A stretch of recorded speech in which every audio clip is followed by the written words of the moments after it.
thank you for coming on. I Mhm. just want you to introduce yourself and tell the audience a little bit about who you are and what you do. Okay. So my name is Lisa Manca, and I'm a board certified dance therapist and licensed professional clinical counselor here in San Francisco. And that basically means I combine dance therapy and other therapy modalities to help people.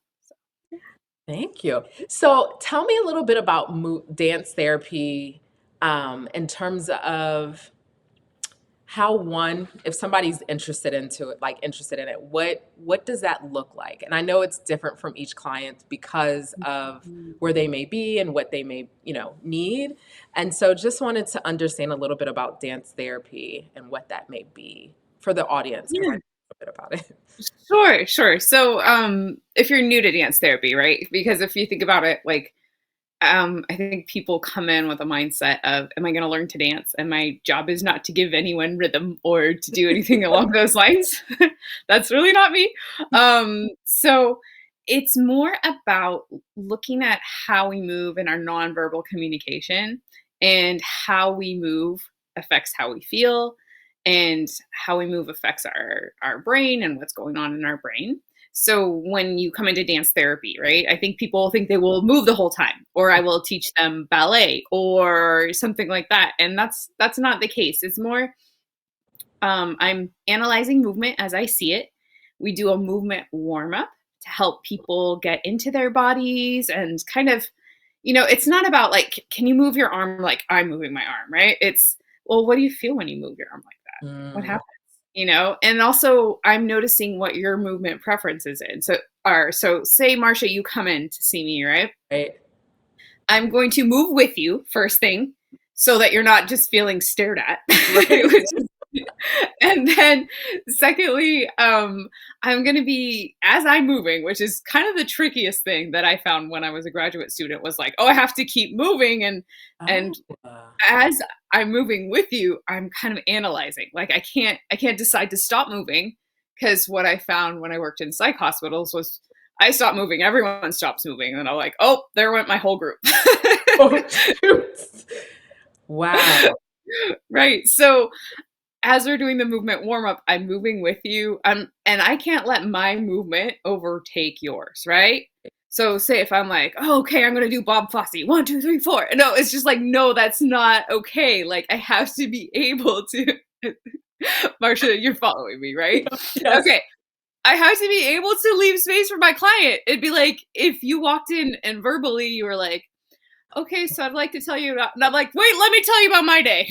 Right. Right? Exactly. That would be the equivalent, right? If you came Wow. in and I'm like, I feel like moving like this. And Marsha's over here like, oh, I'm just going to do this thing, right? That's not okay. I'm not leaving space for you as a client to come in. Right. But back to how it kind of starts is like we have our, in the movement warm up, I'm like, okay, well, feel it out. And what images, sensations, other things are coming to mind for you as you move? Because we don't really think about that, right? Right. We go to exercise and it's like, my movement should look like this, or dance, even, or, oh, this movement hurts. But we're not looking at the emotional capacity and the also like, yeah, mostly the emotional capacity. We look at the expressive part a little bit if you're a dancer, but what it means and how you feel when you move, right? We don't look at that as much. Yeah. And we don't zone in on, you might be like, oh, I love dance. It makes me feel so good. But you're like, what movements make you feel good? And you're like, I don't Mhm. know. Yeah, we don't really have that.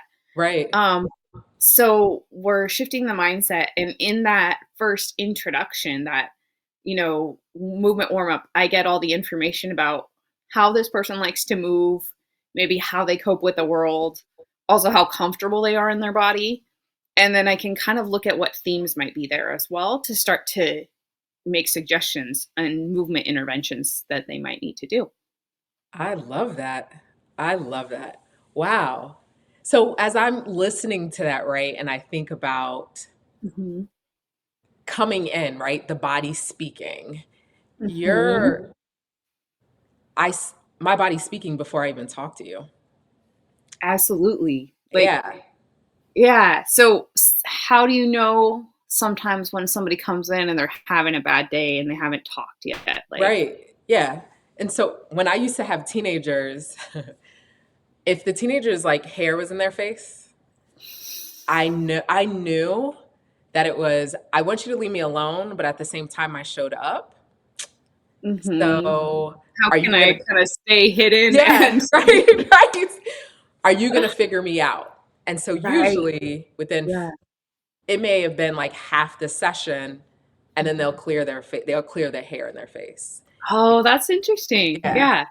It's a So little physical manifestation, excuse me, I didn't mean to interrupt, exactly. but a Yeah, no, physical no. manifestation of, like, "I'm not feeling it today." Exactly. Yeah. And it's okay. You know, we have those days, right?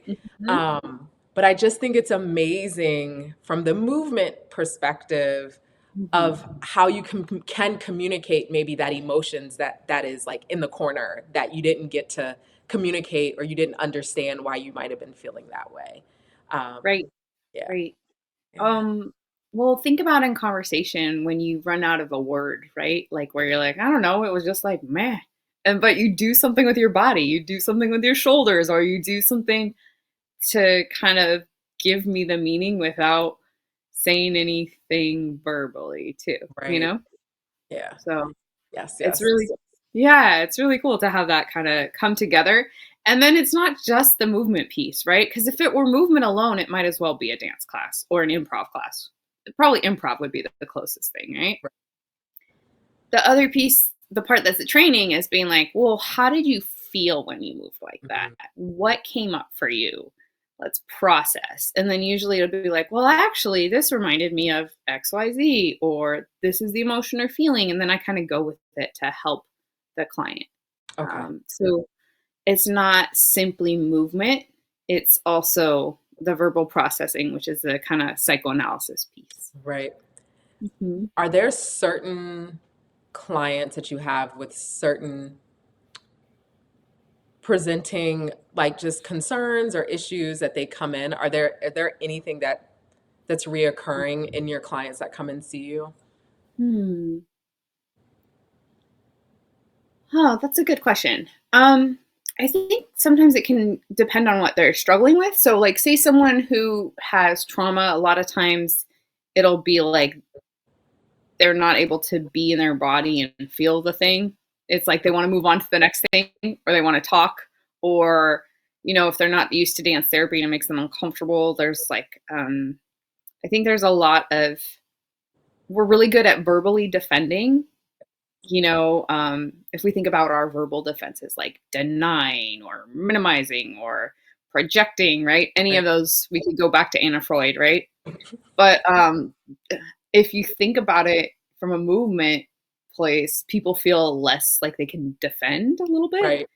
So there can be a very like it's not working kind of thing, or this is dumb, especially with teenagers, right? You're gonna get that. Um, but I think a lot of times, if there's anxiety um, and an inability to be in the emotions and be in the body, I'm like, okay, trauma. So I think psychological trauma is definitely an underpinning that I see a lot. Okay. Um, and that can present as shut down too, more that depressed, but um, it'll show up in the body somehow. Okay. Yeah. So if we think about dance therapy movement, I know we talked a little bit about the last time we taped. Can you share Mhm. how you got into it a little bit? Like where your story? Because I Yeah. think it's Okay. amazing. I love your journey.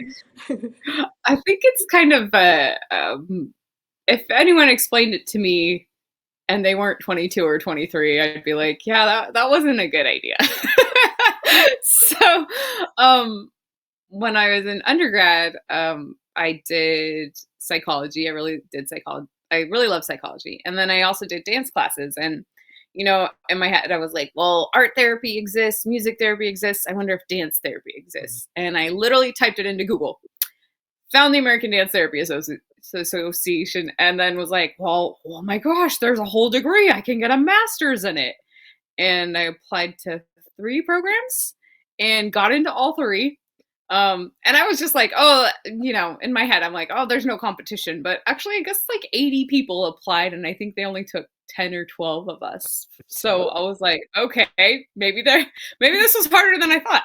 Um, and I ended up going, still not knowing what dance therapy was. The only dance therapist I knew in California, I asked her, if I could observe a session. She said no.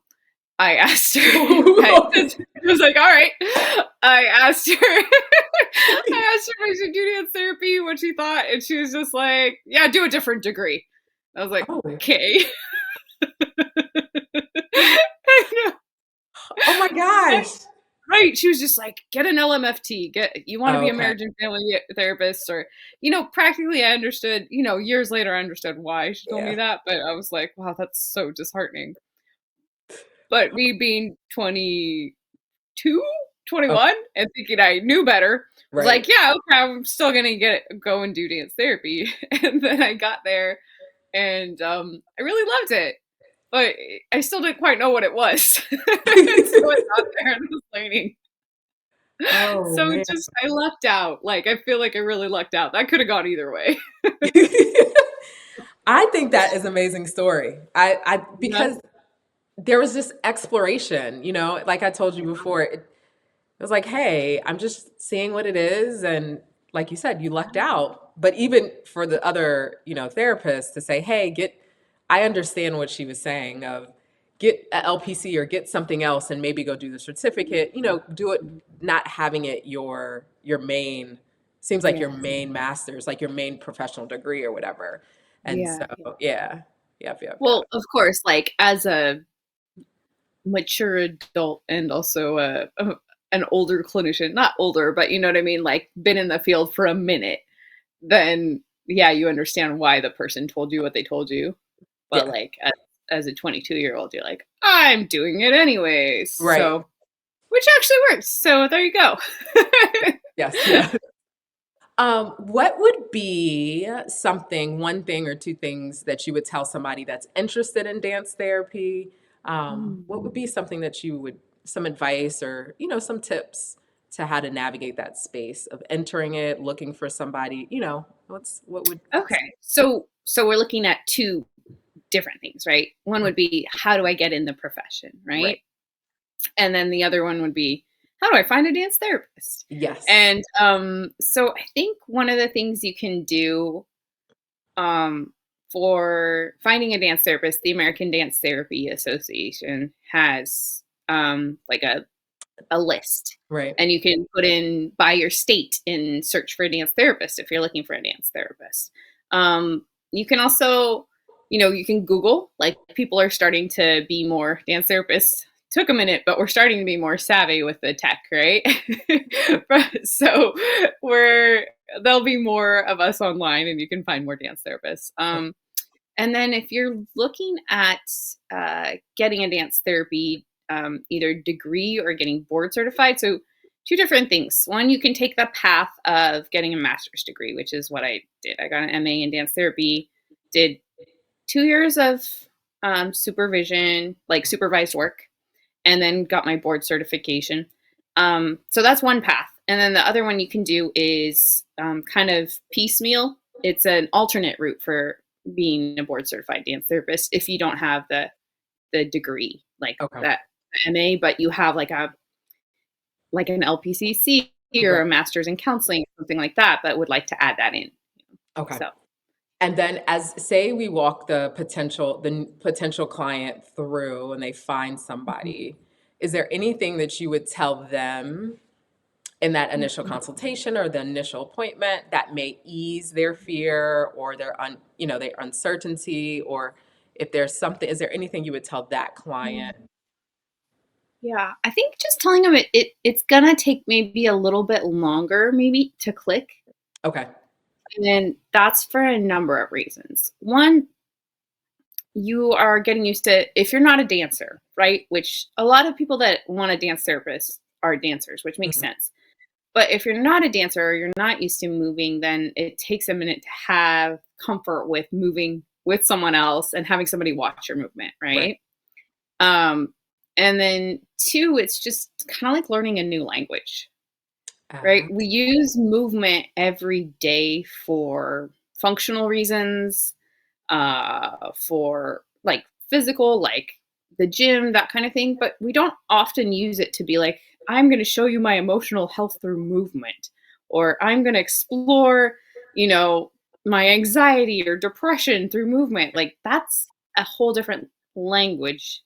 It would be like, and the comparison I use is like, say you only spoke French and you spoke French at work and you never, so you were really great at work French, right? You could navigate that space. right, But then say you end up dating someone who's French, you need to learn a whole new oh, vocabulary. right, Even though you know the language, right? It's not like you don't know how to move. If right. you can breathe, you're moving, right? Um, so I think that is something that to think about is that it's just we know how to move, but it's going to take a moment to use it in the capacity, the therapeutic capacity. Okay. I like that. I wouldn't have thought about it that way. I mean, because Mhm. when people initially come into just talk therapy with no other modalities truly connected to Mhm. it, um, it's still, you still have to build a therapeutic relationship. But when I think about it from the body, 9 times out of 10, we're guarded anyways. So you have to really, you got to become comfortable and vulnerable in a different way, the way that I look at that, right?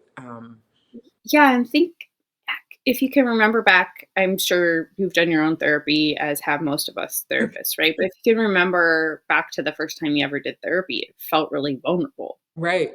Yeah. And then you add this other layer, and we have a lot of judgment in Western culture about bodies, like how they look, what they should be doing, blah, blah, like all these things. So add those layers, and then trying to get to what I believe is essential, which is the movement in that kind of essence. It can take a minute, and that's okay, you know? Yeah. Um, but I think I do see sometimes people coming in and are like, okay, in a month, it's not working, but just the same thing we would do with anything else, you know? Right. Like even in regular therapy or regular being like talk therapy, a Right. month is not enough to throw at it for meaningful change, you know? Yes, yes, yes, yes. Is there anything else you would like to leave the audience? Because I really think those are wonderful nuggets and Mhm. just tools. Is there anything else you want to share? Hmm. You know, I actually had this really great conversation with a friend and just about how dance therapy may be a bridge to therapy for people that, he was saying for black and brown people more Mhm. than like maybe more than for white people or because maybe certain cultures are more rooted in movement and in dance Right. and have a tradition of expressing themselves through that. And maybe not like this generation, maybe it's generations back, but there's something about movement that feels really connecting for people, you Yeah. know? And maybe the setup of traditional therapy feels very Western and maybe very colonial and like, I'm here, you're here, separate space. Right. We don't kind of interact in a certain way, except for in this particular role, right? Yeah. I'm all knowing, you're the person that comes to me for help, right? And that's very, I think it is a very Western approach to Yeah. therapy, right? And I think movement, I had a supervisor who said that she noticed that with the clients, more so than the art or music therapist, that we just had like a dance therapist just had like a kind of shared connection. And it Hmm. might be just like we were moving, not even moving similarly, but similar body postures are getting on the same level with our client in a way that maybe art or music or talk couldn't. Yeah. And I thought that was so interesting. Like there was something there. That connection is different. Yeah. Well, it's interesting because, I told you that I had done some training in dance therapy and movement. Mhm. And it's interesting that you say that because there is, no matter how old the person who's doing the training or how young, like the teacher, the facilitator, there is something that everyone that I've interacted with that is a clinician, they're a dance therapist, there is something that they possess. There is something that they have, that I see compared to somebody who does straight talk therapy. Mm. There's a gift. It, it's it's almost like if you see a kindergarten teacher, right? There's something about that age Mhm. or preschool teacher that a sixth grade teacher does not have. Um, it's not saying that they are not good at what they do, but there's an essence that I have seen um, in my own training, going and doing taking some classes and experiencing it, of guidance, of holding the space. And I really think people should try it, just kind of to be able to be in a different modality, because we do talk all the time, just giving our Can I body be the nosy? huh? Yeah, can I be nosy, Marsha, and Yes. ask questions? Yeah. um, let's see. So I want to ask, what did it feel like to be held in that space by a dance therapist? Oh man, it felt like I was a baby in my mother's womb. Like it felt like, Mm. yeah, it felt so when we had to like open concave and like just come into a fetal position and move around the room, I felt like I was floating in Mm. my mother's stomach. Mm. It was Mm. just this very healing, being seen, being heard, but now I'm more aware. I'm aware in my adult body, right? And it was just this amazing experience that I maybe my play therapy training had Mhm. that, but it was really, oh, I can play with no hesitation. I can create. But being in the space the last time I had a training, it was around trauma, but it was interesting, just how we would sit on the chair.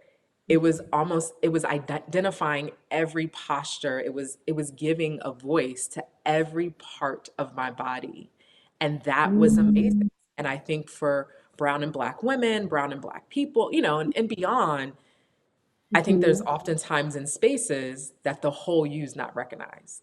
And that is why I wanted to interview you, because there's something about this modality that I think a lot of people don't know, because they just think, if we think about BetterHelp, we think about things that are getting pushed out there. Mm. It's not dance therapy. It's not, it's not movement. It's talk therapy. But my thing is, how many people could benefit from a movement therapist, from a dance therapist, to be able to move through some of the things that they've encountered in life that they're storing in their body. Right. Right. And I love the idea of like having these different parts, right? These like parts of your body that can access. Like one of the things I love when clients finally are able, like, how are you feeling? Where do you feel that in your body? And when they can get to that, I'm always like, yes, I'm help them like identify that. Um and then I think, I can't speak to, the black and brown experience, but I can say as a woman, I feel like a lot of times, and maybe this is a white woman thing. I don't know. I can't speak for all white women either, but there's something about wanting to shrink. Like, can you be smaller? Can you be smaller? Can you take up less space? Right. And that, I don't know if it's universal to women or people. Like, if somebody came in and told me that, I'd be like, all right, okay, we're going to work on space. We're going to work on taking up space. We're going to work on how small you think you need to be and how, like, all these things. But we have all these ways of exploring that, like, if somebody comes in and talks to you about that, where do you go with that? Yeah. Like, yeah, okay, you kind of talk about it, and well, like, what does it mean to physically take up space Right. and walk around like you're, who's the guy from Monsters Inc? The Yeah. the blue and purple. Like, what if you walked around like that versus like walking around like, a stick insect where you're like, like you could definitely find ways of